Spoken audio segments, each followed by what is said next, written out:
Mwiriwe neza bitewe n'aho njyewe ndi. Ubu ngubu ni ukuvuga turi mu masaha ya saa sita, ubu twavuga kuko ari mwiriwe. Hanyuma hariho ahandi bwije, hari ahandi bukeye bitewe n'aho umuntu wese ari.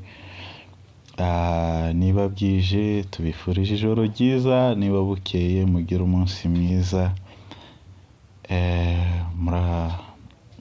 Muri abantu b'agaciro kuri twebwe, muri abantu b'ingenzi, abantu badukurikirana turabakunda cyane. Nimwe mutuma dukora, nimwe mutuma buri munsi tubagezaho amakuru atandukanye, cyangwa se buri munsi tubagezaho ibikorwa bya buri munsi bitandukanye. Uyu munsi rero mu gihugu ari nacyo ntuyemo cya Uganda, habaye mu gitondo, twakira inkuru mbi, inkuru y'umubabaro, inkuru ibabaje, inkuru itari nziza, inkuru y'incamugongo.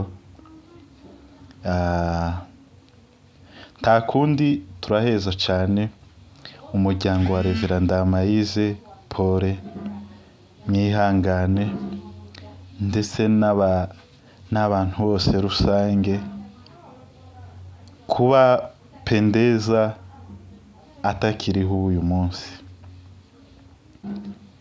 Pendeza ni umukobwa wa Reverend Ndamayize Matayo, akaba ari nawe umukobwa wiwe w'imfura.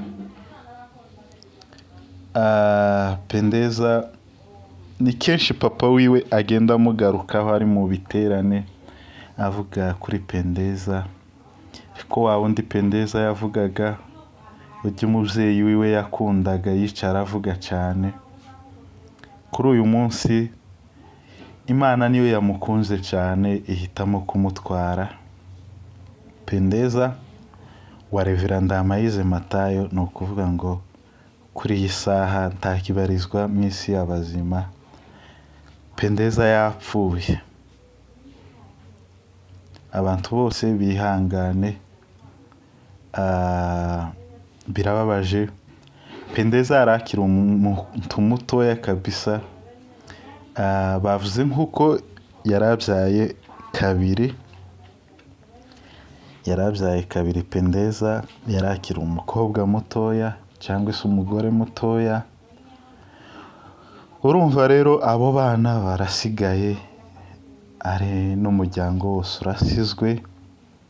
Pendeza ntakiri uwo mu isi, yagiye kwibera mu ijuru, aho twese tuzaje kuba mu nzira, twese tuzisangamo, inzira idutegereje twese. Pendeza yagiye gutegurira abantu, yagiye uyu munsi mu gitondo, nibwo bavuze ko Pendeza yapfuye atakiri mu isi y'abazima. Pendeza bavuze yuko icyamwishe yishwe n'indwara y'umutwe, yagwaye umutwe ahita apfa. Ayo niyo makuru twabashije kwakira. Batubwiye yuko abo twabajije batubwiye yuko Pendeza yagwaye umutwe, nyuma yo kugwara umutwe aba ari umwica.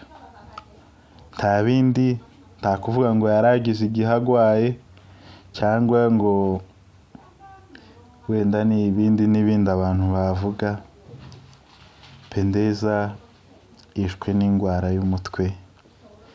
Twifurije twese umuryango wa Reverend Ndamayize Matayo Paul, mwihangane, birashika kandi aho muri ndabizi ntibimeze neza.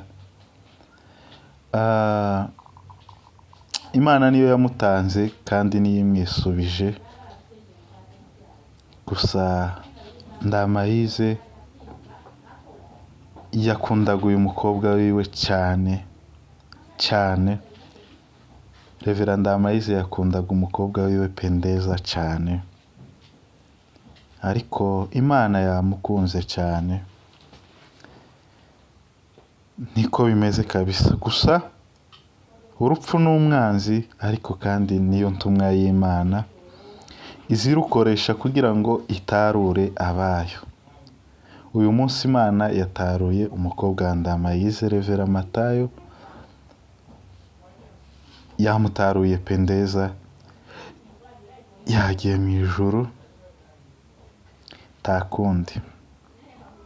Nta kundi birababaje.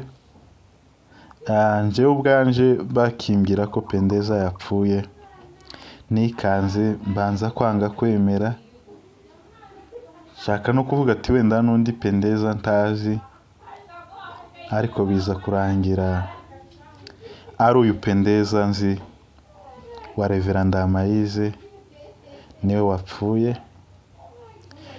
Gusa abantu bose bihangane, tuzamusanga twese. Yagiye mu ijuru, yakoreye, natwe abasigaye tukihadukorera. Tuzahora tukwibuka Pendeza igihe cyose ciwe yabayeho. Ku bantu bari bamuzi, Pendeza nta kibazo yagiranaga n'umuntu, yarakubonaga ukabona arishimye. Umuntu wese yamugeraho ukabona arakwishimiye. Pendeza yari umukobwa, yari umumama urangwa n'ibyishimo, yakundaga abantu cyane. Pendeza yakundaga abantu cyane, ariko Imana yamukunze, iravuga ati reka nsarure imbuto zeze. Rero Pendeza yari imbuto ziri mu isi zeze, ni ukuvuga ngo yataruwe uyu munsi. Ayo niyo makuru mu gihugu cya Uganda twazukiyeho, makuru mabi cyane yo kumva kuko Pendeza atakiriho. Famiye Ndamayize mwihangane. Pendeza tuzamusanga, ni igihe gitoya twese turi mu isi. Bakunze kuvuga muri iyi minsi ngo nta myaka 100, kubera nk'uko ntabakiyigeza. Urumva nyine ni igihe gitoya, tukazongera tukabonana twishima. Icyo gihe ntituzongera gupfa ukundi, twese tuzaba turi hamwe, turi aho twibereye, aho tudapfa. Rero umuryango wa Ndamayize muhumurike, kandi Imana itanga ihumure mu mitima yanyu yakomeretse cyane. Ariko Imana niyo ikiza ibisebe, niyo ikiza inguma, niyo ikiza ububabare. Ikintu cyose Imana iyo ukiyishize imbere kirashoboka. Mwihangane, mukomere, mushikame, mubyakire. Pendeza tuzamusanga igihe kitari kirekire, igihe kitari kinini. Pendeza tuzamubona twese, tuzaba turi mu ijuru, kuko twese niyo nzira. Kandi igishimishije ni uko Pendeza apfuye ari umukristo wizera Yesu. Ubu ngubu yageze muri ya nzira, ijya nzira tuza twiga muri Bibiliya ivuga ngo Yesu niwe nzira n'ubugingo izatugeza kwa Data. Ubu turahamya neza kuko Yesu yamubereye inzira imugeza mu ijuru kwa Data. Ubu Pendeza aho arishimye, ari mu munezero. Twebwe no mu isi niyo tubabaye, dusigaye nabi, dusigaye tutishimye, dusigaranye umubabaro, agahinda, kumwibuka. Ariko Pendeza we si uko bimeze. Aho ari Pendeza we arishimye, aranezerewe, ari mu munezero. Yasanze Imana yakoreye imyaka yiwe yose yo kuba mu isi, yagiye asanga Imana yakoreye.